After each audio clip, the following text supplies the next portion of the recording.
Now guys, pag-usapan lang natin ang breaking news na exclusive na naman guys na pinag-uusapan. Catherine Bernardo at Daniel Padilla, inuulaan magkakabalikan. Wow, grabe guys, no? Dahil nga naman kasi guys, nag-usap at nagkita daw sina Catherine Bernardo sa Christmas special. Nagkita daw sila sa backstage, 'di ba? At alam naman nating pinagkaguluhan 'yan sa social media. Sabi pa nga guys ng mga fans ni Catherine Bernardo na hindi daw nakatiis si Daniel Padilla at pinuntahan daw si Catherine Bernardo na may bit-bit daw na bulaklak. At kitang-kita naman natin guys, kaagad-agad ay kumalat sa social media. At ayon sa balita, dahil kalat nga ang chikang pinuntahan ni Daniel Padilla sa dressing room na Araneta Coliseum, ang ex-girlfriend na si Catherine Bernardo noong taping ng Christmas special ng ABS-CBN Studio. Marami ang kinilig. Mas kinilig pa nga ang mga nakarinig ng chikang binigyan ni Daniel ng flowers si Catherine. Ha? Grabe nga naman guys, no? Talaga, yun daw nakarinig ay mas kinilig daw kesa doon sa nakakita. Grabe nga naman guys, no? Talagang inihintay kasi na magkaroon ng balikan ang kanilang idolo. Lalong-lalo na last 2023 pa ay napag-usapan na yan. Ang bongga lang.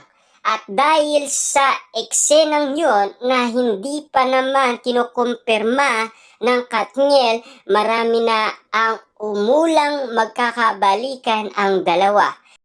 May isang ngang kaming nakausap na naniniwalang mahal na mahal pa rin nila Catherine at Daniel ang isa't isa. Wow, grabe guys ha.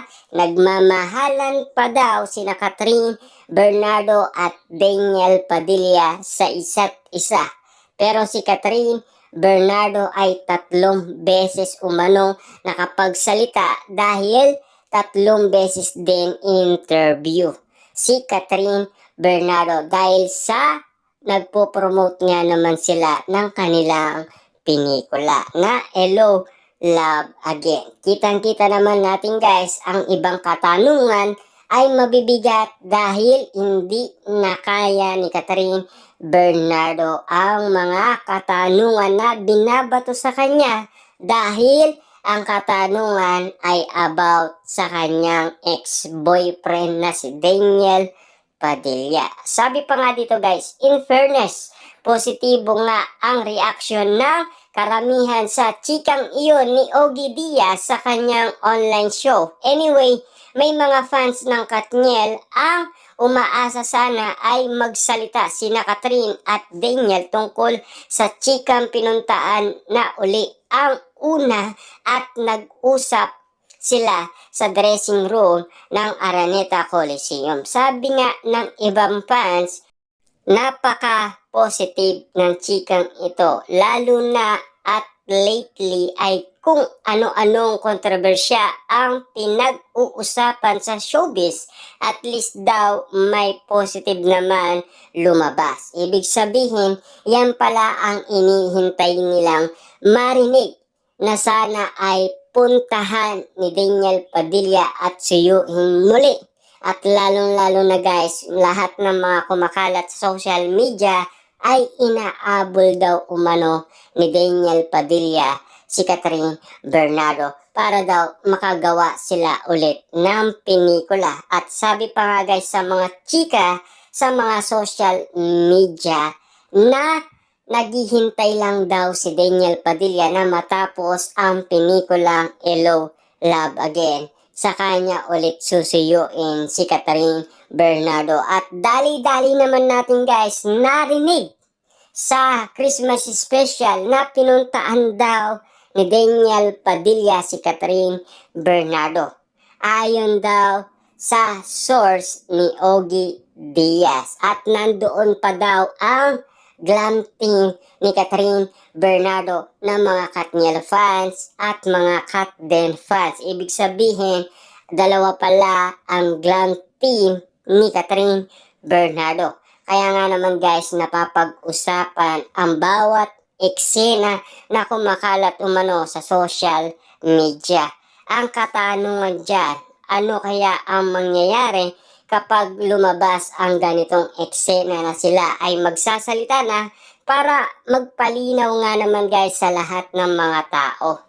At sinasabi pa dito guys, pero siyempre kung may mga nagsasabing positive ang chikang yon tungkol sa dating magkasintaan, may mga kontra rin naman. Alam naman natin meron guys kasi nagbardagulan nga naman kasi ang mga solid fans nila sa isa't isa at siyempre nilalait nila ang kani-kanilang mga idolo.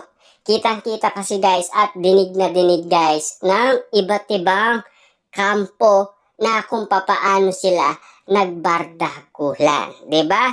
Grabe nga naman kasi guys ang mga fans ni Catherine Bernardo at Daniel Padilla na dating mga Katniel fans na ngayon talagang nagbabardagulan na dati inaangaan nila, pinupuri nila, pero ngayon nagbabardagulan na, nag-aaway na sila. Ibig sabihin yan guys, nilalait na nila ang dati nilang idolo. Pero ngayon, kitang-kita naman natin guys na marami na ang pagkakaibang nangyari. May iba na hindi nagustuhan ang ginawa raw ni Daniel, pero siyempre, ang mga may anas naman tungkol sa chikang yon ay yung mga taong hindi naman naging parte ng relasyon kina Catherine at Daniel. Ano naman kaya ang masasabi ng mami ni Bernardo ni Catherine? Si Carla Estrada na nanay ni Daniel, may chika kaya tungkol sa sinasabing pagkikita ng anak at ng ex-girlfriend? Na alam naman natin guys, sinasabi ni Carla Estrada, hanggang ngayon daw ay single na single pa rin si Daniel Padilla kahit na noong nagkaiwalay daw sila ni Catherine Bernardo ayon sa kanyang paliwanag. Ibig sabihin, wala pa palang girlfriend si Daniel Padilla matapos silang mag-iwalay ni Catherine Bernardo. Kitang-kita naman natin, di ba?